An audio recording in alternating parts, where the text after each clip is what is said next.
सांगा का असली प्रतिद्वंदी भारत में नहीं बल्कि दिल्ली से 1000 मील दूर काबुल में बैठा हुआ था। जहीरुद्दीन मोहम्मद बाबर मध्य एशिया से उज़्बेकों से हार कर वहां से खदेड़े जाने के बाद अब बाबर भारत की कमजोर पड़ती दिल्ली सल्तनत की तरफ देखने लगा था। सन 1520 और 1525 के बीच बाबर ने पंजाब पर हमले तेज कर दिए। फिर उसने राणा सांगा से भी मदद मांगी। राणा सांगा ने बाबर को बुलाया या बाबर ने राणा सांगा से मदद मांगी, इस पर इतिहासकारों में भारी मतभेद है। साधारण बुद्धि वाला कोई भी व्यक्ति इन 2-3 बातों पर गौर करके आसानी से समझ सकता है कि उल्टा बाबर ने ही राणा सांगा से मदद मांगी होगी।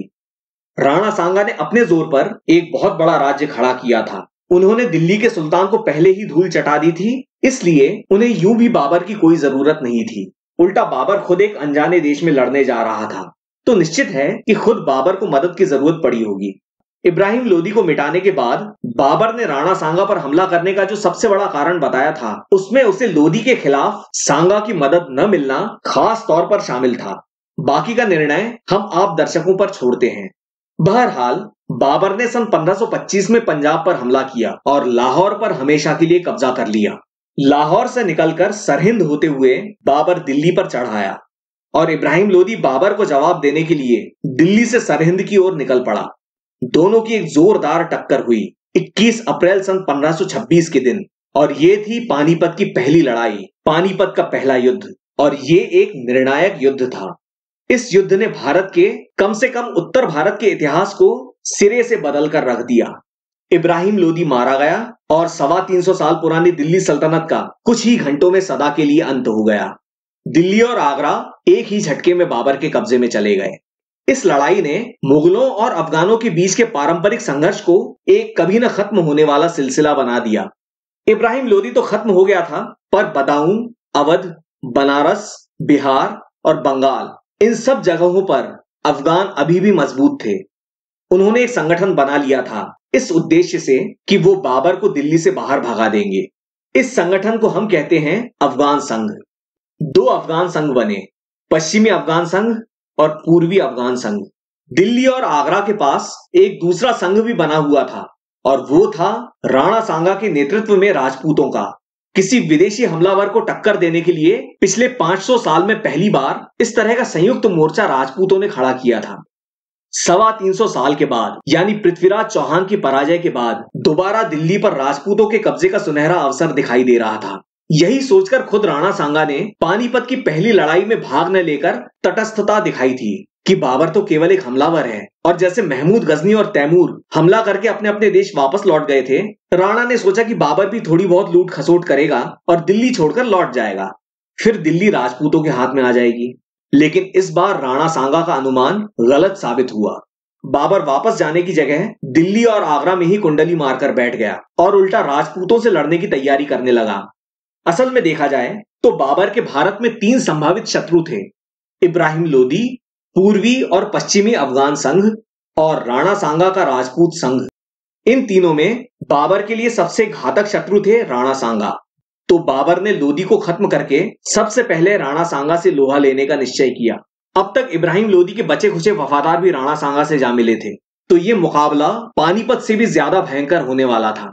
लेकिन इससे पहले बाबर ने एक सेना भेजकर पश्चिमी अफगान संघ की कमर तोड़ दी संभल की घेराबंदी में, और पश्चिमी उत्तर प्रदेश बाबर के हाथ में आ गया। इसी समय बाबर ने एक सेना मेवाड़ की ओर भेज दी। मुगल सेना और राणा सांगा की पहली टक्कर तब हुई जब सितंबर सन 1526 में आगरा के पास बयाना में इब्राहिम लोदी के साथियों को मुगलों ने घेर लिया।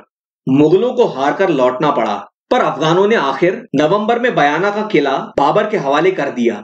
लेकिन जब मुगल सेना दोबारा आई कि किले को अपने कब्जे में ले ले, तो इस बार उसकी टक्कर हुई राणा सांगा से। इस 2 महीने के कड़े मुकाबले के बाद फरवरी सन 1527 में मुगलों के फिर से पांव उखड़ गए।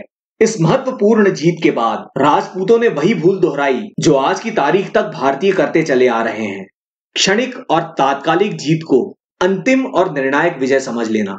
तो बजाय आगरा में बैठे बाबर पर हमला करने के, राणा सांगा बयाना में ही डेरा डालकर बैठे रहे। ये एक महाभयंकर भूल साबित होने जा रही थी। बाबर को अपनी हार पर मलहम लगाने का भरपूर मौका मिल चुका था। उसने एक नए सिरे से तैयारी की। उसके पास और दूसरा कोई काम नहीं था। जबकि राणा सांगा के साथ अलग अलग राजपूत राज्यों के सैनिक मौजूद थे जो कभी भी आपस में लड़ पड़ते थे। राणा सांगा की सारी ऊर्जा और उनका सारा समय इन सब में एकता बनाए रखने में ही नष्ट हो जाता था। उधर बाबर फिर से तरोताजा होकर राजपूतों से लड़ने के लिए तैयार हो चुका था। 16 मार्च सन 1527 के दिन दोनों की टक्कर फतेहपुर सीकरी से कुछ दूरी पर खानवा के मैदान में हुई। इस खानवा की महान ऐतिहासिक और निर्णायक लड़ाई को हम एक अलग वीडियो में देखेंगे। पानीपत की पहली लड़ाई पर भी हम वीडियो बना रहे हैं। इस युद्ध में दोनों पक्षों को भारी नुकसान हुआ, पर राजपूतों का तो मोर्चा ही ढह गया। बाबर की तोपों के आगे तीर और तलवार न टिक सके। इस खानवा की घमासान लड़ाई में लड़ाई के दौरान ही राणा सांगा बुरी तरह से जख्मी हो गए थे और उन्हें बेहोशी की ही हालत में मैदान से बाहर ले जाना पड़ा। सांगा के मैदान से बाहर जाते ही युद्ध का निर्णय भी निश्चित हो गया। खानवा में राजपूतों को मुगलों के हाथों मिली इस निर्णायक पराजय के बाद इतिहास में राजपूत फिर कभी इस पैमाने पर एकजुट नहीं हो पाए। ये राणा सांगा की जीवन की पहली और आखिरी हार थी। ये कैसी विडंबना है कि जिस व्यक्ति ने कभी हार न देखी हो बल्कि हमेशा ही हर शत्रु पर भारी पड़ा हो, वो जिंदगी के इतने अहम मोड़ पर बाजी हार गया, जिसके बाद शायद सारा उत्तर भारत ही उसके कब्जे में होता। जब राणा सांगा को होश आया तो उन्हें पता चला कि वो युद्ध हार चुके हैं। ऐसे में उन्होंने मेवाड़ वापस न जाकर बाबर से फिर से लड़ने का निश्चय कर लिया। कहा जाता है कि इस संकल्प में उन्होंने पगड़ी पहनना छोड़ दिया था। ये एक और अनोखा आश्चर्य है कि बाबर के पोते अकबर और राणा सांगा के पोते महाराणा प्रताप के बीच हल्दी घाटी में युद्ध हुआ और वहां भी ऐसी ही परिस्थितियां उत्पन्न हुई थी। राणा सांगा बाबर से लड़ने की जिद पर अड़े हुए थे, जबकि सभी सामंत जानते थे कि अब अगर युद्ध हुआ तो क्या परिणाम होगा। तो जब राणा सांगा बेतवा नदी के पास एरिच के मैदान में बाबर का मुकाबला करने पहुंचे तो अचानक उनकी तबीयत नासाज हो गई। 30 जनवरी सन 1528 के दिन यमुना के किनारे कालपी में राणा सांगा ने इस एक आंख, एक हाथ, एक पैर गंवा चुके अपने 80 घावों से भरे हुए शरीर को त्याग दिया। ज्यादा संभावनाएं ये हैं कि सांगा के सामंतों ने उन्हें जहर देकर मार दिया। राणा सांगा का पार्थिव शरीर कालपी से मांडलगढ़ लाया गया, जहां उनकी समाधि आज भी मौजूद है। राणा सांगा ने अपने दादा राणा कुंभा के नक्शे कदम पर चलते हुए मेवाड़ राज्य को महाशक्ति बनाकर सारे भारत को चौंका दिया। पर दुर्भाग्य देखिए कि उन्हें खानवा में मिली उनकी आखिरी हार के लिए ही इतिहास उनको जानता है।